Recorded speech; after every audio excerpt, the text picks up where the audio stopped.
You're listening to the Sentimental Podcast. Shall we begin? All right, welcome back to the Sentimental Podcast, where we discuss mental health in cinema, television, and popular culture and how it is portrayed. What did they get right? What did they get wrong? And what should you know about mental health?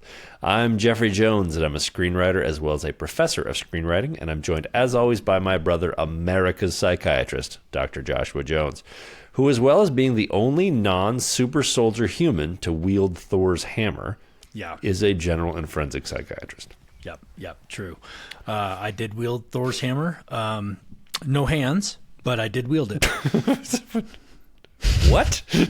What? Huh? Oh, what? Nothing. Let's move. Let's move right on. We want you to start your week off right with our podcast. So we drop a new episode every Monday, and then again on Thursday mornings at 9 a.m. Eastern Time. You can listen to us wherever you get your podcasts, or you can watch our hottest and spiciest clips on YouTube. Today we're talking about The Pitt, the HBO show, and yes, I will never refer to it as a Max show because that is just dumb. That is the worst branding decision ever made by a human. But The Pitt focuses on a day in the life of ER doctors at a poorly funded and staffed hospital in Pittsburgh, Pennsylvania. Josh, what are we going to cover today when it comes to mental health? Well, we're going to talk about how mental health and mental health emergencies are treated in the emergency department. We're also going to talk about how emergency department staff and doctors deal with their own mental health stresses. And then we're just going to generally talk about the American healthcare system, how it relates to mental health, emergency care, and all the other things that are making just thinking about the American healthcare system a mental health issue at this point. Yeah. I mean, I have so many of my own issues with trying to get care. Even for, back when I had my blood clot, and like mental health is so hard to get care. But yeah, every time that I've had an injury or something, I lament going to the hospital, and it shouldn't be that way. Okay. So The Pitt on HBO, shows the busy and emotional lives of doctors and nurses in a struggling Pittsburgh hospital. Noah Wyle plays Dr. Robbie, a doctor who's seen a lot, especially during the COVID pandemic. The show follows their daily work, saving lives and dealing with tough cases, while also showing their personal problems. Each episode has different medical emergencies, and we see how the characters work together, argue, and support each other. The show highlights how hard it is to work in a busy hospital, dealing with limited resources and the stress of life or death situations. The show focuses on how the doctors and nurses handle these tough situations, both at work and in their personal lives. It shows the lasting effects of the pandemic and the challenges of providing good care when resources are limited. The Pitt aims to show the hard work and dedication of healthcare workers, giving a realistic look at their daily struggles. We see how the characters grow and change, especially Dr. Robbie as he deals with his past. The show also wants to raise awareness of the problems in healthcare, making it a powerful and emotional drama. Mm-hmm. Two things there, Josh. One, starring Noah Wyle. So if I'm ever in the hospital and Noah Wyle, the actor, walks in and says, "Hey, I'm going to be taking care of you today," I have no problem with that. I know that Noah Wyle is not a doctor. I don't know that. I don't know that for a fact, actually. I'm not 100% sure that he's not a doctor. I've been watching Noah Wyle be a doctor with a very brief stint as a pretty bad librarian for a very long time. I mean, since I was a kid. So yeah. I'm not sure he's not a doctor. Well, and he was an amazing doctor when he was young. Man, that beard he's got now, I'm like, yeah, that man has been secretly a doctor for the last 20 years. When Noah Wyle walks in, if I was on a plane and it was like, is there a doctor? And Noah Wyle stands up, I'd be like, oh, thank God. Thank God Noah Wyle, the actor, is here. You're on a plane. Is there a doctor or Noah Wyle on this plane? Totally. Yeah. George Clooney, please sit down. Please sit down, Mr. Clooney. Make way for Noah Wyle.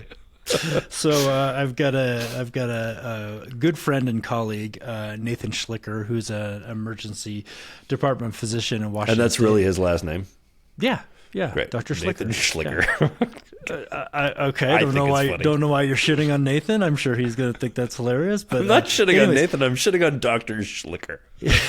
He and I were talking the other day, actually, about me appearing on his podcast to talk about proper prescribing, and we were talking about Noah Wyle, and he said that he wants to go to the National Association of Emergency Department Physicians, and they actually have an honorary. Amazing. Honorary degree that they could confer on him. And I'm like, why have you not done it already? So there's no one more deserving than Noah Wyle. Absolutely no one more deserving. Absolutely not. All I heard there was you're cheating on me with another podcast. That's all I heard. Yes, but with Dr. Schlicker. So that does that Dr. not make Schlicker, it better? yeah. Providing prescriptions. Ooh, that's some hot tent right there. Okay, so Josh, the I think the biggest thing that if you asked anybody about this show, whether they're doctors or not, they're going to say this probably is the most realistic portrayal of an ER that we've ever seen. Is that true? That's what everybody says. And I have worked in emergency departments. I trained as a medical student at Harborview in Seattle, an incredibly busy county emergency department. It's very realistic, and I've asked friends and colleagues who work in emergency departments now, hey, is this very realistic? And they say yes. And then the second thing they say is, please, everyone, stop asking us if it's realistic. It's realistic, okay? Yeah. That's fantastic. Okay, so the cases are realistic, right? And the way that they're treated is realistic. But this is a little bit excessive, correct, in terms of the number of cases that they're handling. You were giving me a percentage earlier about the types of cases that come in. Yeah, and let me be clear. I don't think that the number of cases, the volume of people that they're seeing in this very busy urban hospital is unrealistic. That's not unrealistic. And the target, the best practice for an emergency department physician is to see and dispo 2 cases an hour. That's 30 minutes, sometimes for a very complicated case.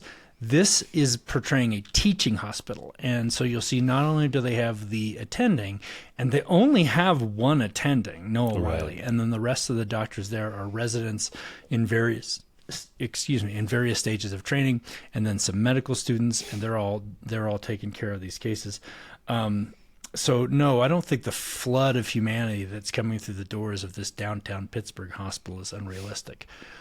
What I do think is a little unrealistic is the variety of cases that you're seeing. Now, of course, they're doing this one-day slice, and of course they have to make a 15-episode TV show out of it, so you're going to kind of get, all of the different types of cool cases that you get. You're going to do a cricothyrotomy, where you have to go in through the neck because a person can't breathe. You're going to get massive hemorrhage. You're going to get all these things. You have one case where they have to put the patient on an ECMO device, which is a machine that breathes and pumps blood for the person. I think we all know what an ECMO device is. Well, that's why I explained it, Jeff, as opposed to just saying ECMO, doing what you always want me to do, just use one word and then leaving people uneducated. You said dispo earlier, and I was like, I wanted a slow clap for you because I was like, yeah. Yeah, dispo. I worked at a place one time. Panic at the dispo. I worked at a place one time when we would have when we had a whole bunch of patients leave at once, we would call it the dispo disco. Nice. Yeah. Panic at the dispo. Dispo, Jeff, stands for disposition, which means where patients are going after they are where you are now. Because as you know, the fun part about got to be somewhere. The fun part about me editing the podcast is I can just put some sound over what you just said and totally make fun of the fact that it was just really boring. And that's what I'm going to do. That's great. No, I am glad that I am glad that. Let's get back on track here, Josh. No, I'm glad that you have some portion of our relationship where you are in control. Oh, I'm gonna say. Let's count the number of times you get muted in the next 30 minutes. And see how you, Okay, see how you but feel the point that. about the types of cases that they're seeing in the emergency department, I think, is what you wanted to make. Correct. And the point is that they're kind of shooting their whole they're shooting all their bullets with this one season, Right. because a lot of what you see in the emergency department is These are pretty special repetitive. cases. Right. No, it's pretty repetitive. No, I'm saying It's we're kinda- seeing all the special We're cases. seeing all It's the special normally cases. repetitive. Yeah, Right. you see a lot of people in opiate withdrawal. You see a lot of people with cuts and bruises. You see a lot of people with nondescript kind of chest pain that doesn't turn out to be a heart attack, fortunately, but also isn't very exciting to show on television. Right. So it's a lot of repetition. And I've heard several of my colleagues describe being an emergency department physician as 95% boredom and 5% sheer terror. Right. Let me ask you about the speed, because you said 2 an hour is what they're expected to see. There are times when I'm watching the show where it feels like they're not moving very fast, but it also that's probably a realistic portrayal because they have to see a patient and then also they have to in the moment do the paperwork. Correct?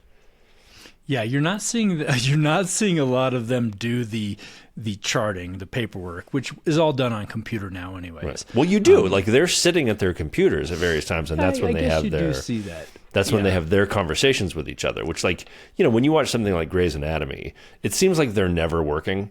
They're just only ever having conversations in the about hallway. having sex with each other. Yeah, Correct. But in this, it's at least that they're doing the paperwork, they're doing the charting as they're having these kind of side conversations. So they're still doing stuff, but it doesn't feel like there's an urgency for the emergency room. But I feel like that's probably accurate. They can only move so fast, and they have to, have their mental facilities or faculties, on each patient and and complete the duty, which is to do the paperwork, right? Right, exactly. Okay. And to get the person where they need to go. In a lot of emergency, so again, you're seeing a particular type of emergency room. You're seeing a busy downtown urban teaching hospital where they have a lot of residents and medical students who are also helping them do the work. Right. In a lot of other types of emergency rooms, you see the doctor very briefly. They talk to you, they make the plan, and then the nurses or medical assistants or techs or whatever, they're the people who you're interacting with Right. the most.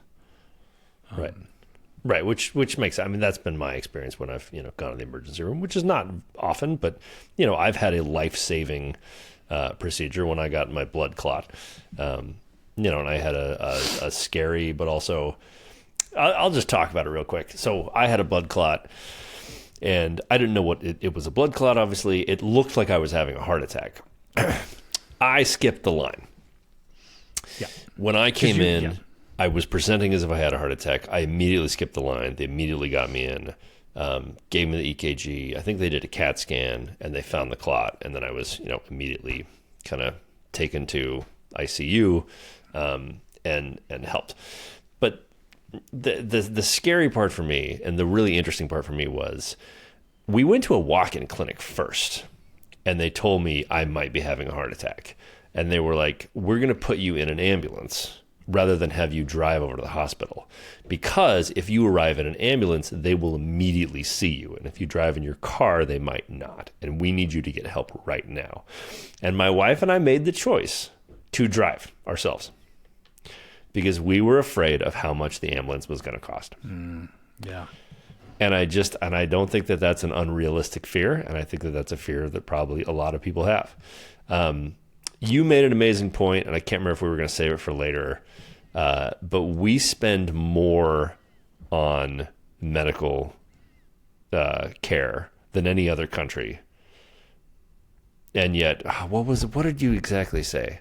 We're so poorly funded when we spend more on healthcare than any other country. Why does it seem like we're poorly funded? Yeah. Yeah. And we'll get into that. We'll get to that. But I think the more important point that you're making there, and I think this show does a very good job of this, is that the emergency room isn't like a walk-in clinic or an urgent care.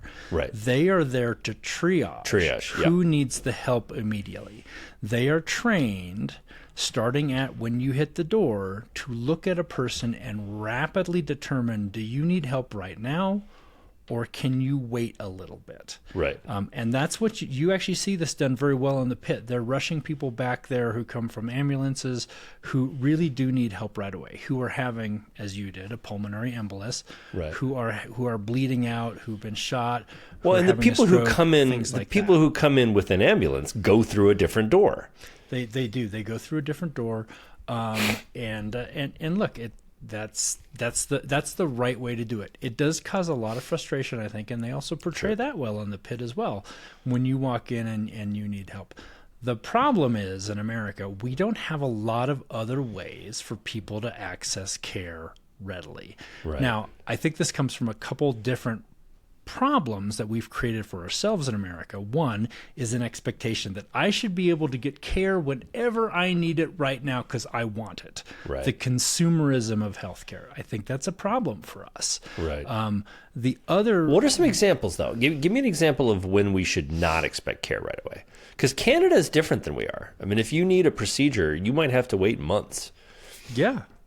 So talk to me about like what should we... Example. Yeah, what should we not expect to have done so quickly? Like if I break a bone, someone needs to set it right away, right? They need to evaluate it right away and determine if it needs to be set right away. Yes, absolutely. Right. But folks will show up for the emergency department for things that really should be done in a primary care setting, such as your primary care provider or a primary care walk-in clinic setting, like get their medications refilled. Like, I feel like my blood pressure is a little high. I'd like it checked. Things like that. Right. And a lot of folks do that because they either don't have access to primary care, they're not educated on how and when to access primary care, or, and this is a little contra to what the Pitt is trying to do. We glorify the emergency department as where you go when you feel that you're in an emergency. And right. I think that's one of the things that gets in people's way is, I feel like this is urgent. I want it taken care of right now. I'm going to go to the emergency department. And then they're not prepared for the 4 to 6 hour wait, which right. is needed to take care of the people who really do need care. Yeah, I mean, my wife was so sick once that we went to the emergency room, and and she got triaged and had to wait, I think, 5 hours. And I was just sitting with her there the entire time during that 5 hours, and it was miserable, but she eventually got seen. But, it just didn't rise to the level of you need to get seen right now. Mm-hmm. So I don't think that, when I saw that it was like, 4 to 6 hours, like this isn't even that dramatic. This is just what happens in every ER. How is the Pitt different than the LA ER? Which is so funny. When I saw the show and I saw Noah Wyle was starring in another medical show, I was like, well, I'm obviously going to watch it. But I watched the trailer. I was like, there's nothing really grand about this show. It's a pretty simple concept. It's really been done before. It's just one day in the life of ER doctors. Mm-hmm. But holy crow, is it not the best written show on TV right now? It's incredible. It's riveting. You talked about a little bit earlier about, how realistic the cases are. And yes, right. The cases are very realistic.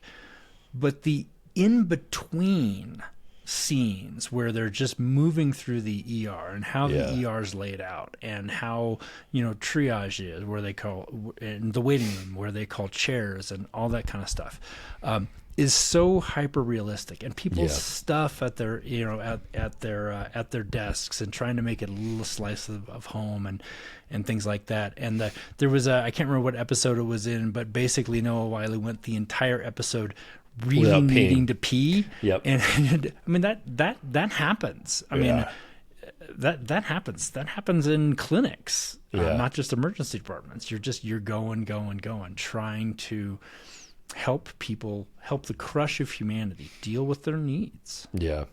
I'm going to get back to the mental health side in a second here, but I just want to take a second to talk about Catherine Lanassa, or however you say her last name.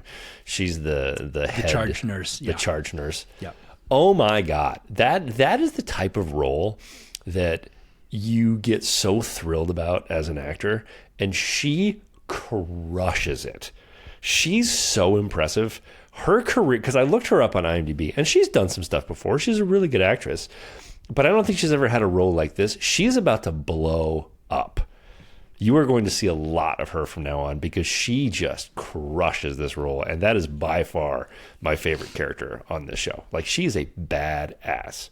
Yeah, she will get an Emmy nomination. She'd better. She had better. If she doesn't, she doesn't, they suck. Look, the charge nurse role is arguably the most important person in an emergency department. That's what Noah Wyle says right I off the bat. have seen that over and over and over again. I know that for a fact because Noah Wyle said it. right. Now you've heard it from two doctors. That's you right. respect. Yeah. I have seen incredible charge nurses. They know what they're doing. They know the flow. They have an organizational brain, and they've been around. And that's what makes a good charge nurse. Yeah. And if they can't do that, they don't last in that role very long. Yeah. Because the ER cannot function without them. Okay, well let's talk about this is later in the series, but I do think it's interesting I think we can talk about it now. There is a scene where what's her name in the show? I just know her as the actress Catherine. Oh, Dana? I think it's Dana, correct? Okay. So there's a scene later where, and this is something they did a really good job of brewing over multiple episodes. There's a scene where Dana is out smoking a cigarette. She's taking a break, and a patient comes and punches her in the face. Yep. And we have set it up that Dana is the biggest badass in this place. And she acts like it. She immediately wants to go back to work. She's like, just clean me up. Everything's fine. I'm fine. I just want to get back to work, blah, blah. And she does. She like pushes her way back basically to work, shoves everybody out of the way and like gets back to work. And then a little while later, she's outside smoking another cigarette and she quits. She tells Noah Wyle, hey, I'm quitting. This is just too much for me. And I just think that was a fascinating arc and really shows how these people are being tough, but not really processing everything that's happening to them. And so when something violent happens, it opens this tidal wave of emotion about what they're really doing there. And I think that's important to talk about because I think it has to do with when you're in that sort of situation, you're burying your emotions versus dealing with them in a healthy way. But Josh, correct me if I'm wrong. I don't think we give these people time to deal with their emotions in a healthy way. There's too much pressure on them to just come back to work the next day. Well, Jeff, several points there. First is that violence against healthcare workers is on the rise. It is a significant issue. That is so goddamn sad. Yeah, it is a significant issue, and her character says at one point, people are just angrier than they used to be, and I believe just that. taking it out. And I have heard that said by so many of my colleagues. I have said that myself, especially back when I was working in a brick and mortar hospital, that things are just getting more violent. There are more expectations on the healthcare system. So sad. We are more and more frequently unable to meet those expectations, and it is for some reason okay to be more violent against positions that we used to respect and used to have some authority. So that's absolutely on the rise. It's not okay. No healthcare worker should go to their job expecting or feeling that it is somehow okay to get assaulted. We need to do something about it, and I wish I had a good answer for it right now, but I don't. No, and look, I think it just goes back to, there's a certain sense of entitlement that everybody has. There's a certain, social media has led to us being, I think, less empathetic towards each other. We can treat people online in a way that we just would not treat people, in real life. I don't know. I mean, I go back to blaming all that, but I don't want to get far afield, and I do want to ask you some other questions because this idea of bearing your emotions versus dealing with them healthily, I think, is really important. Do you know who Jocko Willink is? Yeah. Yes, I do. Okay, so Jocko during the riots and the George Floyd moment talked about his solutions for for police brutality and and all that stuff. Mm-hmm. And I thought he said something really interesting. And he said, it's not about defunding the police. It's about funding them well enough that they can take 1 day a week in office and process what they did during the week. Mm-hmm. And I thought that that was really interesting because you were essentially adding a mental health component to a very stressful job. Man, I think anybody in a super stressful job should have exactly that. And I know we don't have the money for these things. Well, I mean, we do have the money. We're just not spending it on doctors.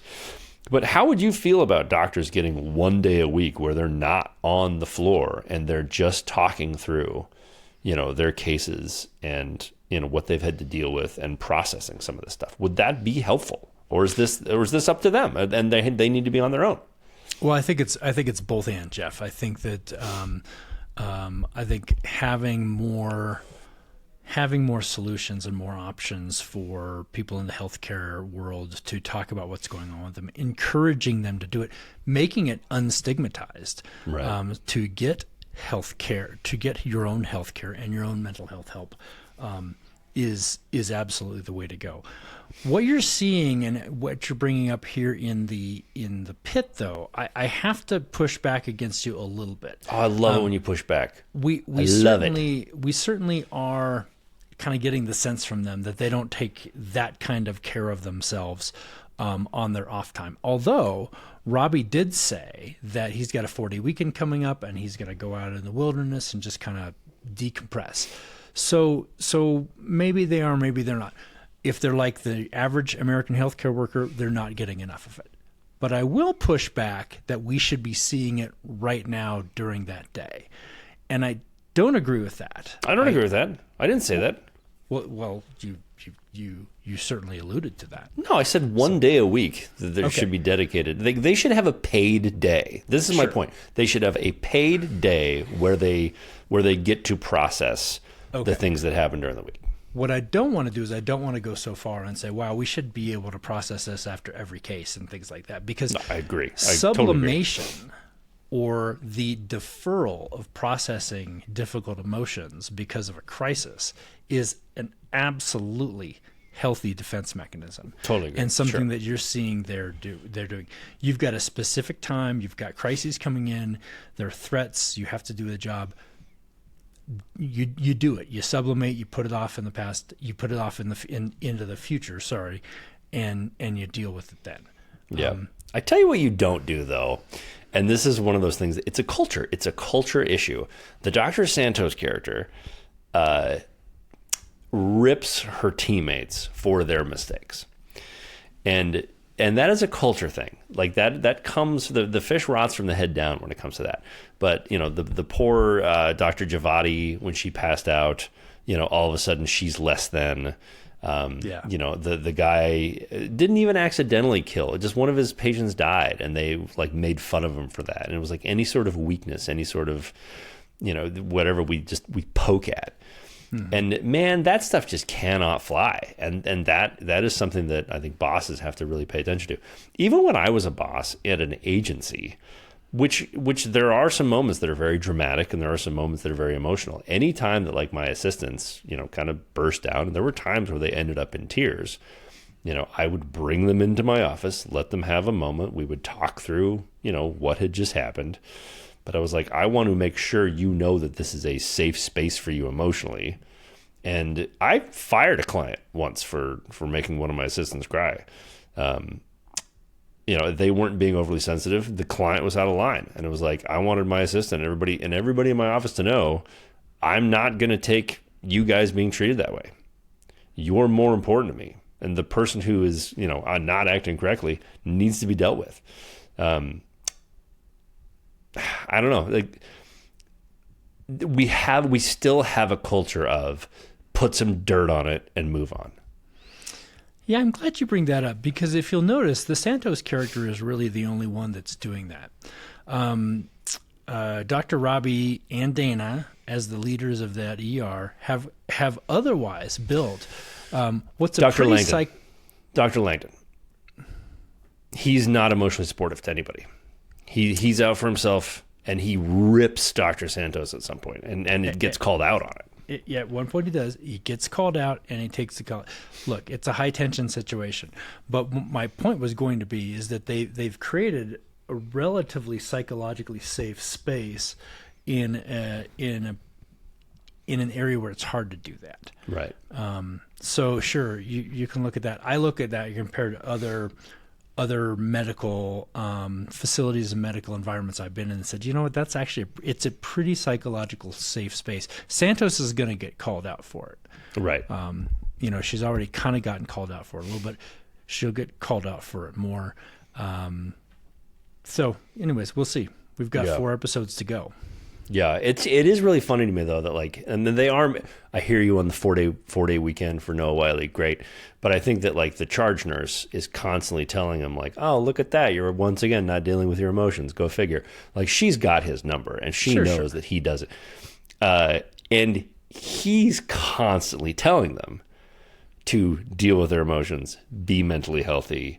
This is why we take this moment to honor blah, blah.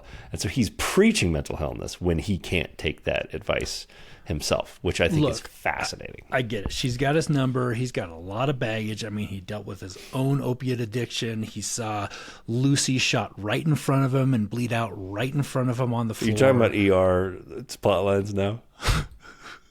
This isn't just a direct continuation of that. I mean, he changed his name for anonymity, I assume. That took even me a second, Josh. I was like, wait, when did that? Oh, he's talking about ER. He's talking about ER. Okay. I forgot he had an opioid addiction.